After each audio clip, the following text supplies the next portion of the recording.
ቀረሽ ሰውየው ቢሰልም ወይም ሙስሊም ከሆነስ ቀጣዩ መስፈርት ምንድነው? አሸርጡ ታኒ አልዓቅ አእምሮ ጤናማ መሆን ያለበት አስተሳሰቡ ያልተዛባ ወይም ያላበደ በትክክል ከሚያስበው ይልቅ የሚዘባርቀው ያልበዛ የሆነ ጤናማ አስተሳሰብ ያለው ሰው ሊሆን ይገባል። ወضده الجنون ያው የዛ ተቃራኒው እብደት ነው።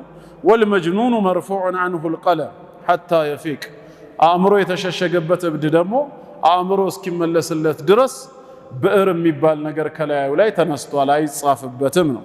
والدليل الحديث ይህን በተመለከተም አንድ ሐዲስ አለ። ረሱል አለይሂ ሰላቱ ወሰላም رفع القلم عن ثلاثة ቀለም ከሶስት ሰዎች ላይ ተነስቷል። النائم حتى يستيقظ የተኛ ሰው እስኪነቃ والمجنون حتى يفيق ያበደ ሰው አእምሮ የተሸሸገበት ጤናው እስኪመለስለት እብደቱ እስኪለቀው ድረስ ብለዋል።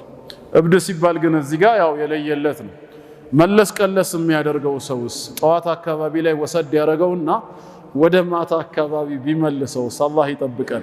እንዲህ አይነቱ ሰው ሲባል ቀዳ ማውጣት አለበት ነው የሰላት ያልሰገደባቸውን ሰላቶች ቀዳ ማውጣት አለበት በዛ ሰዓት ላይ ማለት ነው። ኢግማእ በሆነበት ሰዓት መርፉዑል ቀለም ቢሆንም እንደዚህ አይነት ነገር ከተከሰተ ወይ የቀናትም ከሆነ ይላሉ ፉቃሃኡል ኢስላም 3 ቀን 4 ቀን ወስዶ የሚመልሰው አይነትም ከሆነ ሰብስቦ ቀዳ ማውጣት አለበት ይላሉ።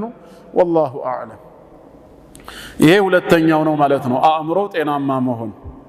ሶስተኛ አሳሊሱ ሌላው ማስረጃ ደግሞ